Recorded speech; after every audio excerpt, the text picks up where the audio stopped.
Today we're focusing on a medication that causes a lot of confusion in clinical practice, Tramadol. It certainly does. For those of you who prescribe, we all know it has this reputation as a weak opioid.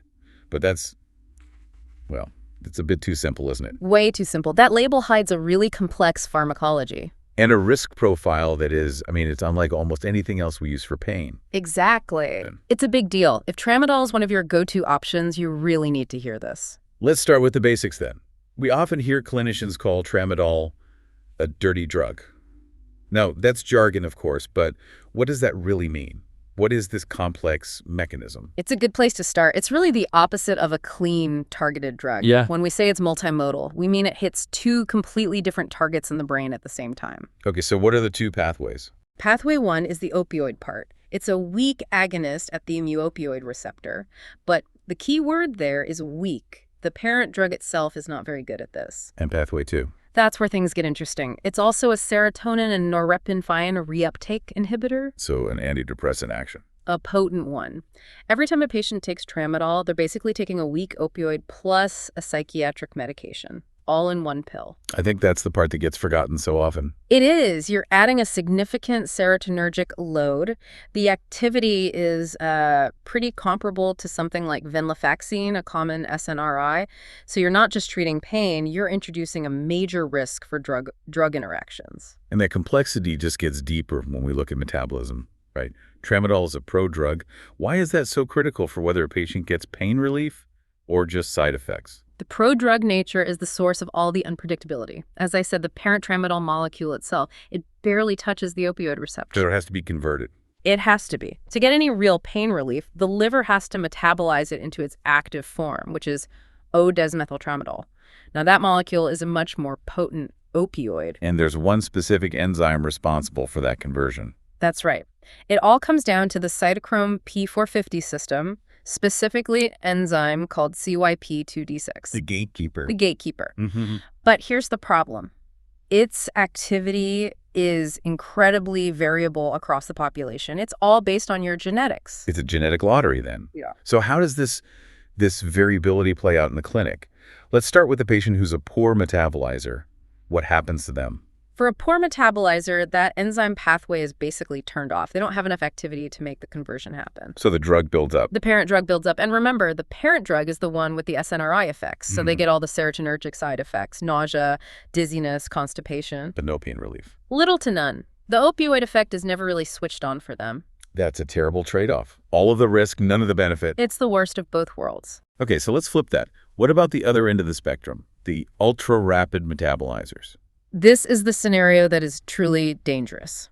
The ultra-rapid metabolizer has an overactive enzyme. They convert Tramadol into that potent opioid metabolite way too quickly. Flooding their system. Exactly. Flooding their system with a powerful opioid. This can lead to profound sedation and, most dangerously, life-threatening respiratory depression. And this can happen at normal doses. At standard therapeutic doses. There's no way to predict it without genetic testing. It's sudden and unexpected. Which is why we see such strict warnings about its use, particularly in kids. Precisely. This genetic variability is the #1 reason for the absolute contraindications against using Tramadol in pediatrics. The risk of a child being an ultra-rapid metabolizer is just too high to justify it. So for a long time, Tramadol was seen as this, safer opioid alternative. Let's talk about efficacy. How well does it actually work? If you look at the data, just the raw pain scores, its analgesia is generally about equivalent to codeine. Which should immediately raise a red flag. It should.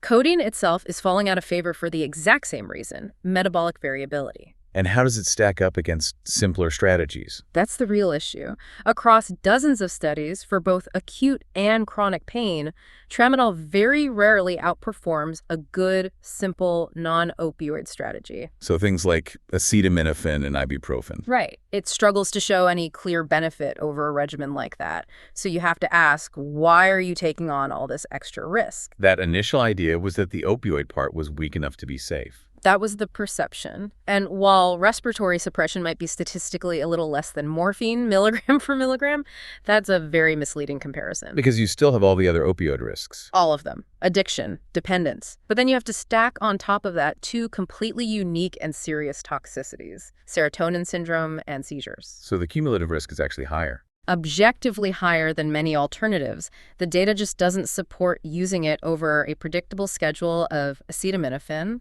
an NSAID, and maybe a predictable short-acting opioid if you absolutely need it.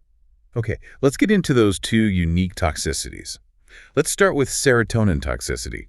What's the mechanism there? The mechanism is direct. It's that SNRI action we talked about. Tramadol blocks the reuptake of serotonin. This means more serotonin is floating around in the synapse. And that becomes a problem when other serotonergic drugs are on board. Exactly. It stacks. The effect becomes synergistic. What are the common drugs we need to watch out for? The big ones are obviously SSRIs and SNRIs for depression, but you also have to screen for triptans for migraines, some muscle relaxants, even some older antidepressants. And if a patient develops serotonin syndrome, what does that look like? It's a medical emergency. You'll see mental status changes like agitation, confusion. You'll see neuromuscular signs like tremor or clonus. What's clonus? It's a kind of rhythmic, involuntary muscle contraction, a classic sign. And you'll see autonomic instability, high fever, wild swings in heart rate and blood pressure. Now let's connect this back to the metabolism. How do drugs that inhibit that CYP2D6 enzyme like fluoxetine or paroxetine make this even worse? This is the absolute worst-case scenario. When you give a patient a drug that inhibits CYP2D6, you shut down the conversion of tramadol to its active opioid metabolite. So the parent drug builds up again. It's forced to accumulate. And remember, the parent drug is the one with all the SNRI activity, so these patients get the highest possible serotonergic exposure. But the lowest possible pain relief. Exactly. It's a total clinical failure, maximum risk for serotonin syndrome with zero analgesic benefit. That's a critical point for anyone prescribing. Absolutely. It's why medication reconciliation has to be so aggressive with this drug, especially in patients who see multiple specialists. All right, let's pivot to the second major risk. Seizures. This is very different from other opioids. What do providers need to know? Standard opioids typically only cause seizures at extremely high toxic doses. Tramadol is different. It intrinsically lowers the seizure threshold in the brain. And this is dose dependent. It is. The higher the dose, the higher the risk. And this is vital seizures can and do happen even at standard therapeutic doses. So you don't need an overdose situation. You don't. A patient can be taking it exactly as prescribed and still have a seizure. Who is at the highest risk for this? Anyone with a pre-existing seizure disorder, of course, but also patients with a history of head trauma or stroke, and anyone taking other drugs that also lower the seizure threshold. Like bupropion. Bupropion is a classic example, yes, or certain antipsychotics. Does the metabolic pathway play a role here too? It absolutely does, and some of the recent data on this is really concerning. Studies in older adults have shown a significantly higher rate of seizures when tramadol is given with those same CYP2D6 inhibiting antidepressants we just discussed. The same ones that cause serotonin syndrome. The very same. The correlation is clear. You see a measurable jump in seizures with that specific drug combination that you just don't see when you use standard opioids. It really highlights the unique neurotoxicity of tramadol. So let's pull all of this together. If you're a provider, what's the summary of the risk-benefit profile? I think the headline has to be inconsistency. You're prescribing a drug with wildly inconsistent analgesia because of that metabolic lottery. And you're accepting all the standard opioid risks. Plus, these two very specific, very dangerous added risks of serotonin toxicity and seizures. So the benefit is unpredictable, but the risks are predictable and, well, avoidable. That's the takeaway. Tramadol is very rarely the best first-line choice. It should probably be a second or even third-line agent, reserved for very specific patients where you've done immaculate screening for interactions. So for you, the prescriber, the final thought is this. We get why tramadol was so popular. It seemed like a safer, weaker opioid.